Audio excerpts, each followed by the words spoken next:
what does concern us that they cannot do? Who then shall still thereby? But like a good king and father, he has given us this without let or hindrance, placed wholly at our disposition, without reserving to himself any power of impediment or restraint. Though possessing all these things free and all your own, you do not use them. You do not perceive what it is you have received, nor whence it comes, but sit moaning, groaning, some of you blind to the giver, making no acknowledgement to your benefactor. Others basely giving themselves to complaints and accusations against God. Yet what faculties and powers you perceive. Blind to the giver, making no acknowledgement to your benefactor. Others basely giving themselves to complaints and accusations against God. Yet what faculties and powers you possess for attaining courage and greatness of heart, I can easily show you. Which you have for upbraiding and accusation, it is for you to show me.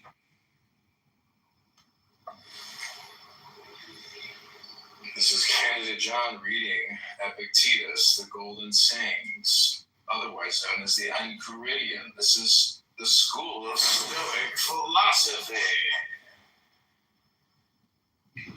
Philosophy and wisdom. Hope you're enjoying. Okay, this is part 9. You need blame no man, accuse no man. All things will be at once according to your mind and according to the mind of God.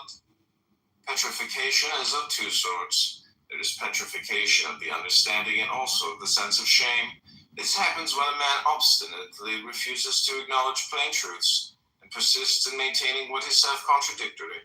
Most of us dread mortification of the body and would spare no pains to escape anything of that kind. But of mortification of the soul we are utterly heedless. With regard indeed to the soul, if a man is in such a state as to be incapable of following or understanding anything, I grant you we do think him in a bad way. But mortification of the sense of shame and modesty we go so far as to dub strength of mind.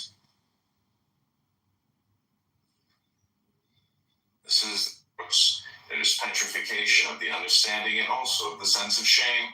This happens when a man obstinately refuses to acknowledge plain truths and persists in maintaining what is self-contradictory.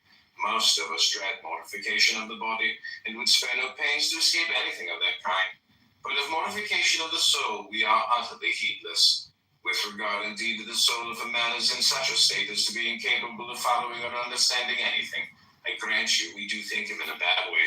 But mortification of the sense of shame and modesty we go so far as to dub strength of mind. This is the Golden Sayings of Epictetus, read to you by candidate John. That was part 9. We're just about completed. If you're enjoying this wisdom, how much better a prophet I am than you. What then? Do I say man is not made for an active life? Far from it.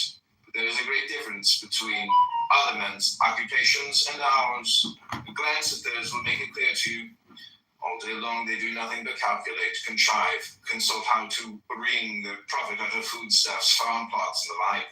Whereas I entreat you to learn what the administration of the world is, and what place a being endowed with reason holds therein, to consider what you are yourself, and wherein your good and evil consists.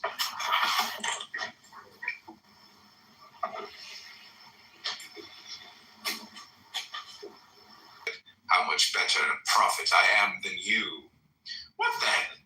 Do I say man is not made for an active life? Far from it. But there is a great difference between other men's occupations and ours. A glance at theirs will make it clear to you. All day long they do nothing but calculate, contrive, consult how to wring the profit out of foodstuffs, farm plots, and the like. Whereas I entreat you to learn what the administration of the world is, and what place a being endowed with reason holds therein, to consider what you are yourself, and wherein your good and evil consists.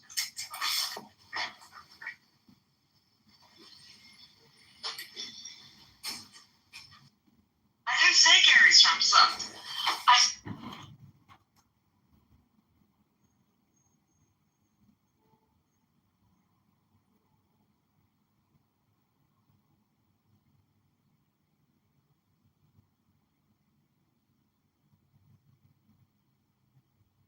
is nobody talking about this? This mask literally pulled everything out of my pores. If you've assumed a character beyond your strength, you have played a poor figure in that, and neglected one that is within your powers. Fellow, you have come to blows at home with a slave. You have turned the household upside down and thrown the neighborhood into confusion. Do you come to me then with airs of assumed modesty? Hit that like button. Subscribe right now. Subscribe. Subscribe to this effing YouTube channel now. What are you waiting for? Hit the subscribe button now. You sit brooding on nothing but how your father or your brother are disposed towards you. What are they saying about me here? About me there? At this moment, they imagine I am making progress and saying he will return perfectly omniscient. I wish I could become omniscient before I return, but that would be very troublesome. No one sends me anything. The baths at Necropolis are dirty. Things are wretched at home and wretched here. Then they say nobody is any the better for the school. Who comes to the school with a sincere wish to learn, to submit his principles to correction and himself to treatment? Who, to gain a sense of his wants? Why then be surprised if you carry home from the school exactly what you bring into it? Epictetus, I have often come desiring to hear you speak, and you have never given me any answer. Now, if possible, I entreat you, say something to me. Is there, do you think, replied Epictetus, an art of speaking as of other things? If it is to be done skillfully and with profit to the hearer, yes. And are all profited by what they hear, or only some among them? So that it seems there is an art of hearing as well as of speaking. To make a statue needs skill, to view a statue aright needs skill also, admitted. And I think all will allow that one who proposes to hear philosophers speak needs a considerable training in hearing. Is that not so? Then tell me, on what subject are you able to hear me? Why on good and evil? The good and evil of what? A horse, an ox? No, of a man.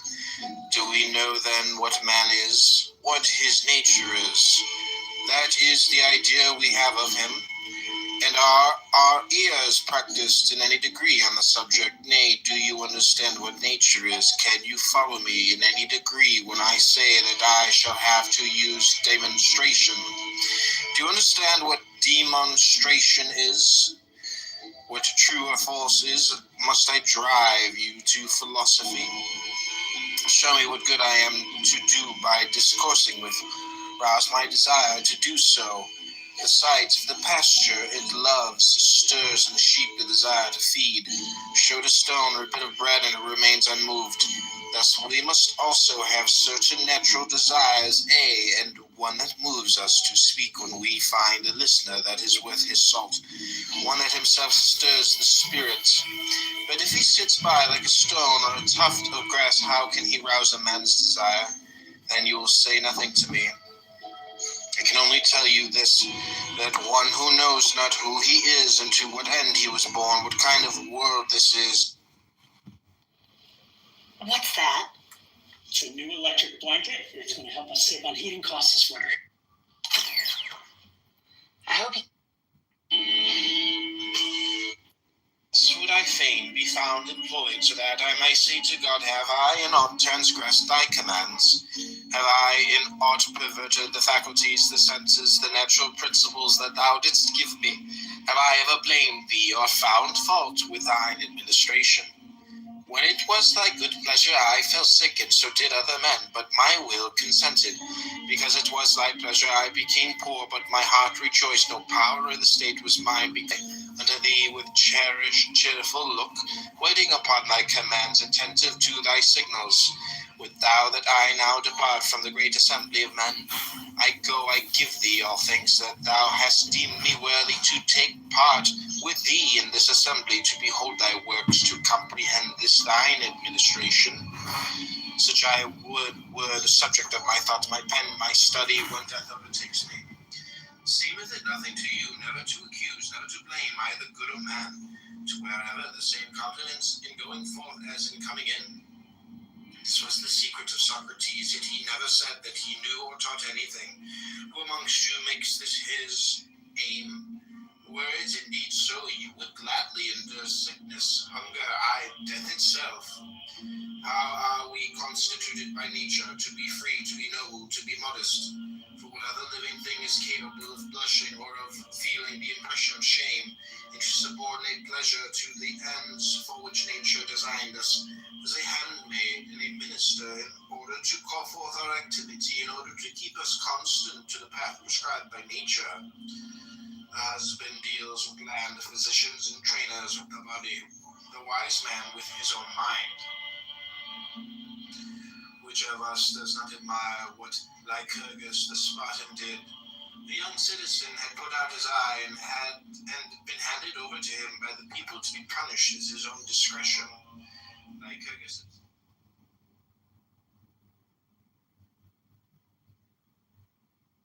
from all vengeance, but on the contrary instructed him and made a good man of him, producing him in the public in the theatre. He said to the astonished Spartans, I received this young man at your hands for the violence and wanton insolence. I restore him to you in his right mind and fit to serve his country. A money changer may not reject Caesar's coin, nor may the seller of herbs, but must, when once the coin is shown, deliver what is sold for it, whether he will or no. So is it also with the soul. Once the good appears, it attracts towards itself, evil repels. But a clear and certain impression of the good the soul will never reject. Please stop sending me stuff. This aims every impulse alike of man and God. As what common sense, as Epictetus replied, as that may be called a common ear which distinguishes only sounds, while that which distinguishes musical notes is not common, but produced by training. So there are certain things which men not entirely perverted see by the natural principle common to all. Such a constitution of the mind is called common sense. Canst thou judge men? Then make us imitators of thyself, as Socrates did. Do this, do not do that, else will I cast thee into prison. This is not governing men like reasonable creatures, save rather as God hath ordained, so do, else thou wilt suffer chastisement and loss. Askest thou what loss? None other than this. To have left undone what thou shouldst have done, to have lost the faithfulness, the reverence, the modesty that is in thee. Greater loss than this seek not to find. His son is dead, what has happened? His son is dead, nothing more, nothing, his ship is lost. What has happened? His ship is lost. He has been haled to prison. What has happened? He has been haled to prison. But that any of these things are misfortunes to him. He's an addition with everyone makes of his own, but you say God is unjust in this way. Why? For having given thee endurance and greatness of soul? For having made such things to be no evils? For placing happiness within thy reach even when enduring them? For opening unto thee a door when things make not for thy good? Depart, my friend, and find no fault. You are sailing to Rome, and you tell me to obtain the post of governor of Gnosis. You are not content to stay at home with the honors you had before. You want something on a larger scale and more conspicuous. But when did you ever undertake a voyage for the purpose of reviewing your own principles and getting rid of any of them that proved unsound? Whom did you ever visit for that object? What time did you ever set yourself for that? What age run over the times of your life by yourself if you are ashamed before me? Did you examine your principles when a boy? Did you not do everything just as you do now? When you were a stripling, attending the school of oratory and practicing the art yourself, what did you ever imagine you lacked? And when you were a young man, entered upon public life and were pleading causes who any longer seemed equal to you, at what moment would you have endured another examining your principles and proving that they were unsound? What then am I to say to you, help me in this matter? You cry, for that I have no rule, and neither did you, if that was your object, come to me as a philosopher, but as you might have gone to an herb saddler or a cobbler. What do philosophers have rules for then? Why, that whatever may betide, our ruling faculty may be as nature would have it, and so remain. Think you this a small matter? Not so, but the greatest thing there is.